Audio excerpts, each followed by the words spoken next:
Hello and welcome to this very special conversation. It's called A Bank for the Buck. Joining me are two people who are behind this entire story. One is the subject of that story, Aditya Puri. Thank you very much for joining us. Pleasure. And of course, the person who's chronicled this, a former colleague of mine and one of India's finest business journalists, Tamal Bandyapadhyay. Thank you very much, Tamal, as well. I want to start on a slightly lighter note, Mr. Puri. I, for one, found, among many other things within this book, something that made me go, wow, was the fact that you are stingy. You don't even offer biscuits. It's very unlike a Punjabi, wouldn't you say? Absolutely, absolutely. That's because the Bengali call it stingy. The reality is, I said it's unhealthy. You said it's unhealthy? Yes. What, the biscuit? Biscuits or being all stingy? No, the biscuits. The biscuits all through the day you're getting these sweet biscuits. So I said you can either get baked biscuits or you can get chana. But stop giving these biscuits, because when you fellows are getting bored with my monologue, then you're all eating these biscuits. It's unhealthy. He called it stingy. The other, But you're not stingy?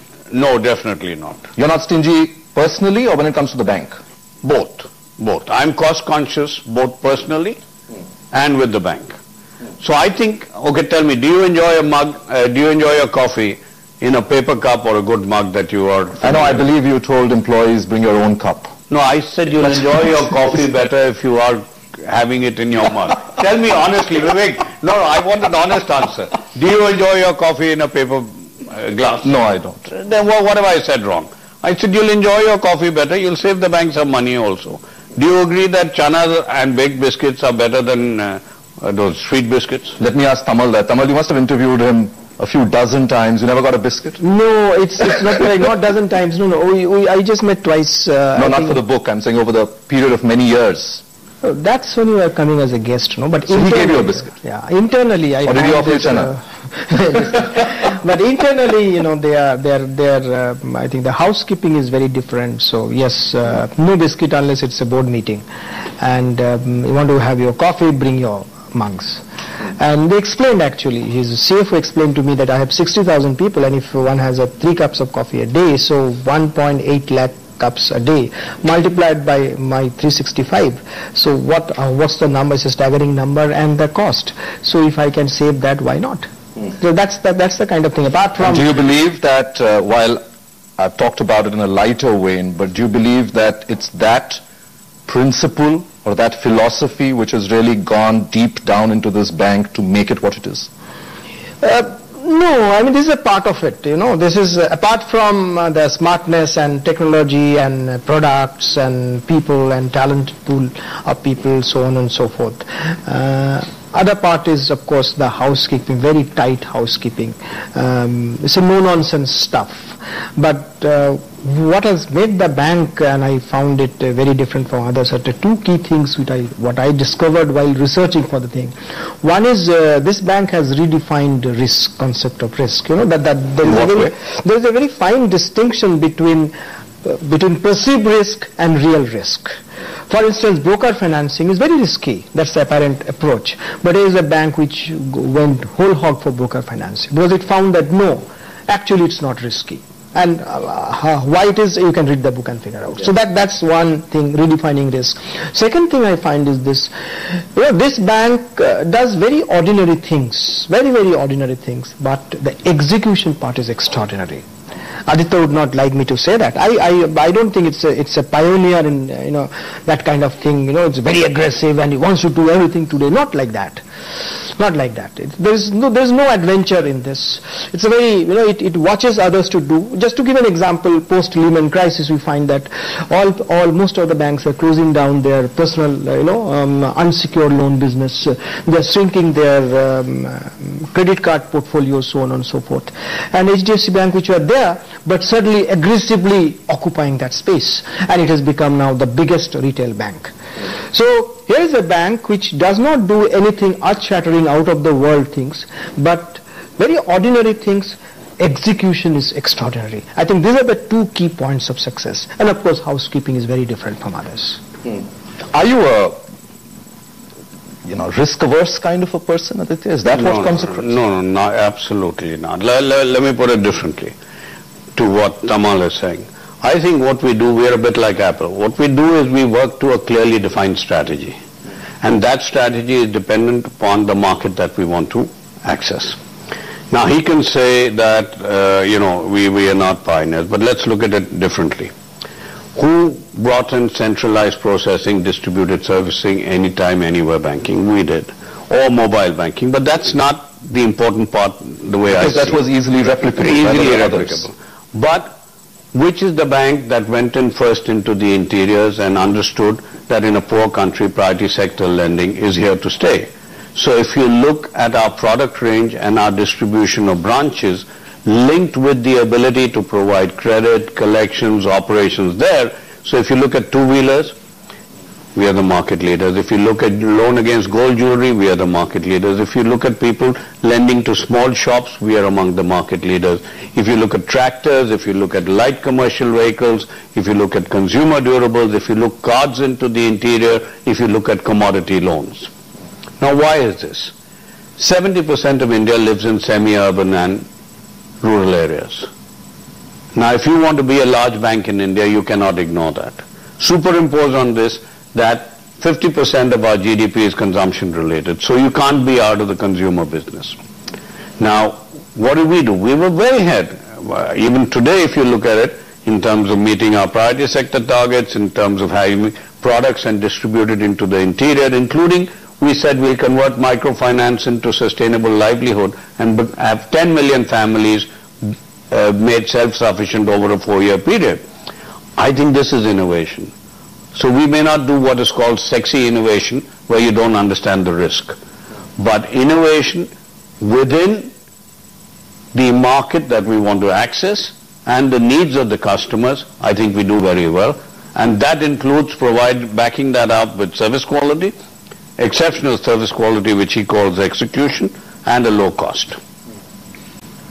There is an anecdote which he talks about where you, not very long back, and I'm asking you this question because you made the point about the whole priority sector lending bit, and you lost your cool, and you told your senior executives that they should actually get up and go out and figure out how the India outside of the metros and the bigger cities is changing. Do you think that has paid off and that could be the next growth big story? Not could, will be. I'll tell you what was happening, because a lot of people came with an urban-centric mindset, the people who had come from foreign banks.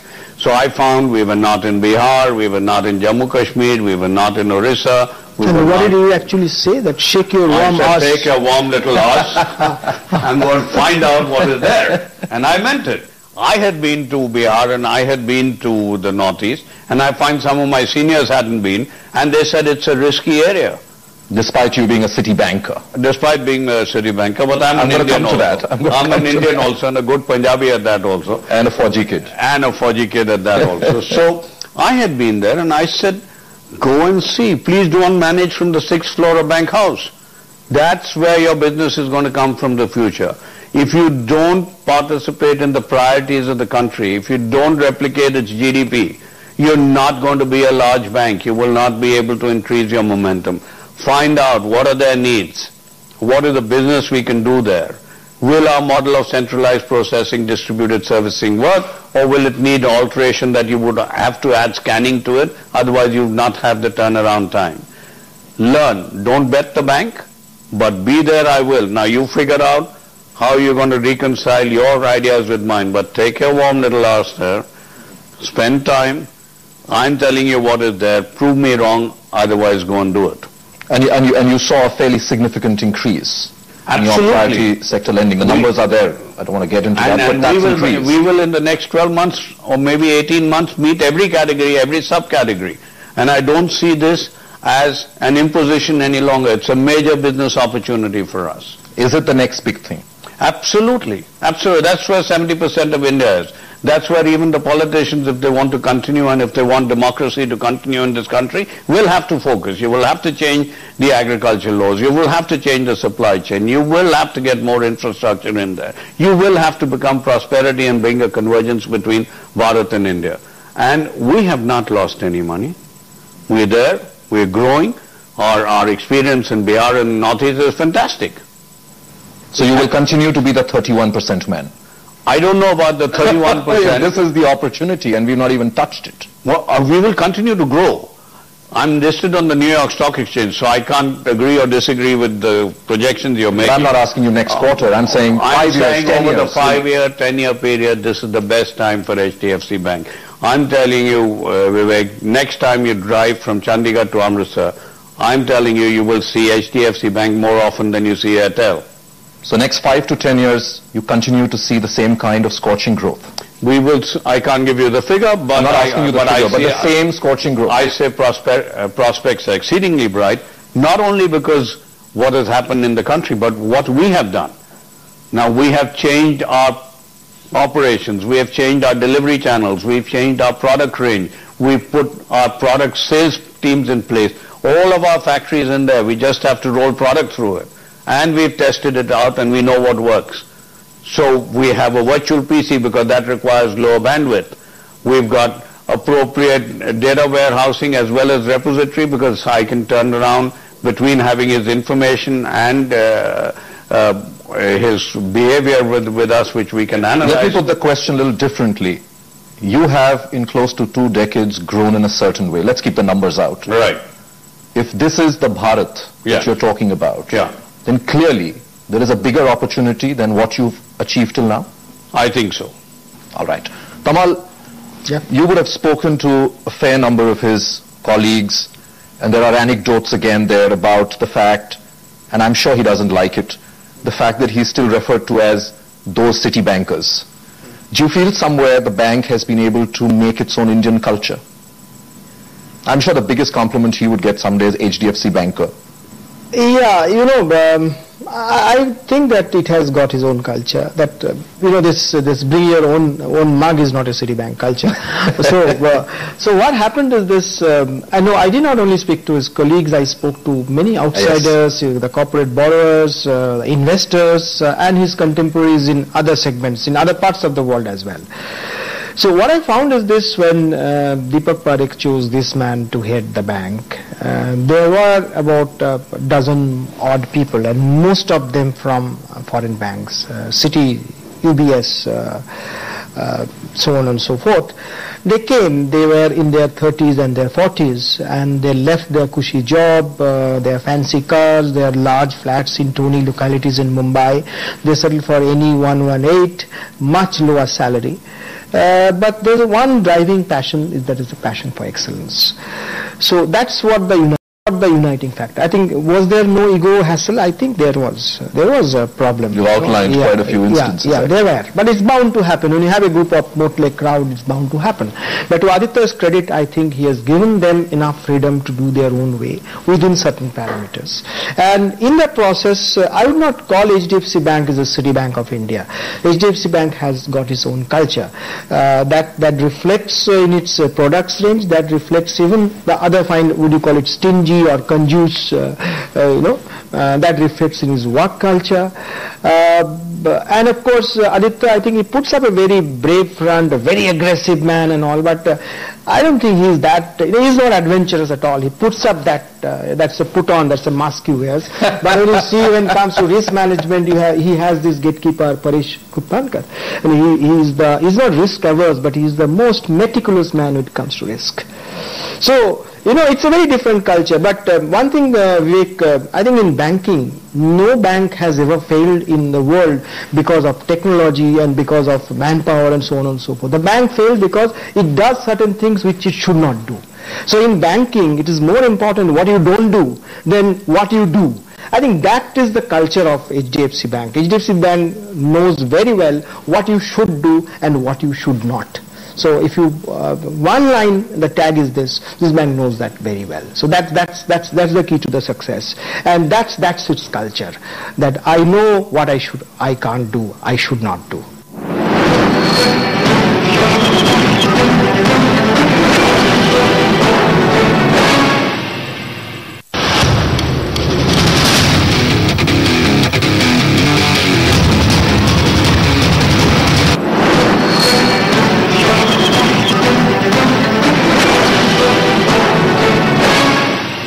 There are various words to define the bank, which have been used in this book. One word says you're steady. One says you don't have an entrepreneurial approach necessarily, but a very steady approach. Tamal's just articulated another dimension to it. How would you define yourself? I would say the bank has a very clear culture in itself. We define the market and the customers that we would like to access. And for that market, we are very aggressive. Does that mean taking unnecessary risks? Absolutely not. That means meeting the customer needs. So are we adventurous? Yes, in meeting customer needs. Are we adventurous in going into businesses that we don't understand? We will absolutely not go into it. So I would say we are cautiously, capability-based, adventurous people. Never betting the bank. It's ironical that today your bank is the darling of the stock market, and I can tell you 20 reports, global reports, which I've just been going through. Power of compounding despite weak macro setting, it's the only stock, preferred stock, etc. And yet, when you go back to the time that you actually went public within 2 months, you had some time, up to a year you could have gone public. Tamal has recounted that entire episode, and he quotes even Deepak Parekh as saying that we made a mistake. We could have waited a little more because we didn't get the kind of premium that we thought. Do you laugh back when you look back? It was a par issue. They didn't go for it because they didn't have any premium on it. Do you laugh back today?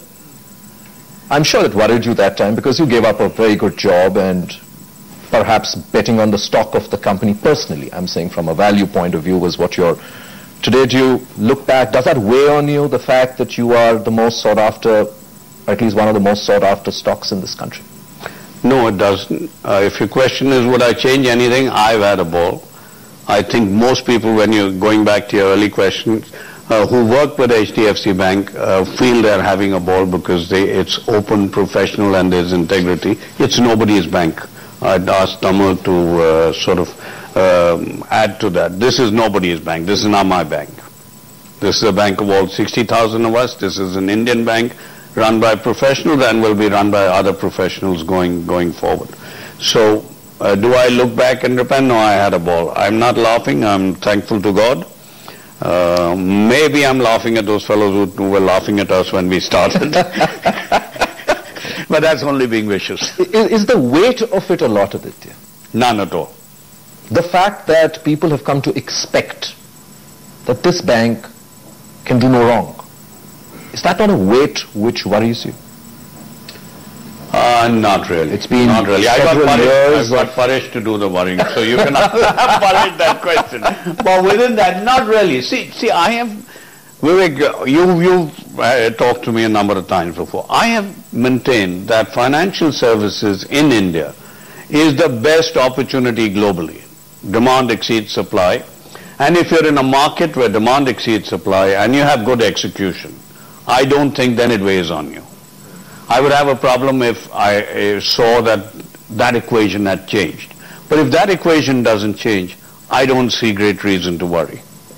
He made a point, Tamal, a while ago, and I want to just elaborate a bit on that. He said it's a professional management, whether I'm here, tomorrow somebody else is here. But don't you believe that as far as the outside world is concerned, he's been the face of this bank? Correct. And do you think, and I'm going to ask him this question as well, but I'm asking you first, do you think that the next big thing could be making sure that post Aditya Puri, the same culture, the same execution continues? I would think that HDFC Bank has its own culture, and I'm sure Aditya has identified his successor. I would not like to. Yeah, I would not like to name the person. You know so. Yeah. Of course, he is a senior, one of the senior executives there.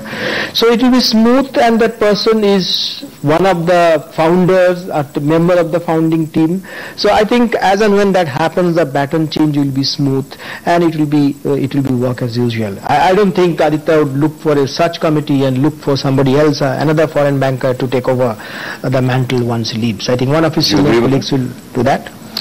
I'll have to add, firstly, it's not me who's going to do it. Sure. It's the board. Yes. It'll be the board and the promoters. Actually, HDFC has the right to appoint the managing director, but they have been gracious. They've never ever exerted their weight. So the decision will be a board decision. I don't know what they're going to do, what exactly is going to happen, but I do believe that there is enough talent inside. So I don't want to preempt anything. I will have one input in it. And you believe that that exercise is already... No, it's too early. I've got another 3.5 years to go. So I think if we started 3.5 years early, it'll be an issue. Maybe they want to extend my tenure after the 3.5 years. So As he said, वो किसी ने मेरे को उस दिन उर्दू में बताया, आधी तो मैं भूल गया हूँ, कि उम्र का बढ़ना तो खुदा का असूल है, उसका महसूस ना करना जन्नत है. During the process of these 18 years, Aditya, this bank today is of course the most valued bank in India, but it's also cracked into global lists as well. What is your vision for the next 3 years? Would you like this bank to be, say for instance, in the top 50 in the world or top 100 in the world? Is there some dream that you have? No, I think traditionally the bank has not focused on saying we got to have the largest market cap or we have to have the largest market share. I would say in the areas that we participate, we will be market leaders. We are predominantly an Indian bank, so the next 3 years I don't expect that to change. But in the areas that we participate, we will not You only don't see yourself as a global bank? I think most global banks have suffered. People have to sit back and see. The model has to change for a global bank, because if you have competent local banks, then a global bank has a restricted niche that it can participate in unless it wants to put in a hell of a lot of money and understands the country to put in that kind of money and become a large player. But you don't have to be going global to be global. The benchmarks that we've set for ourselves in terms of service standards, in terms of technology delivery, in terms of cost to revenue, in terms of return on equity, I think we will be among the best in the world. I want to touch upon another theme. About a decade ago, we saw this whole buzzword about universal banking. That as a bank, I must be the product manufacturer and the distributor, or maybe at a group level, if I may say so.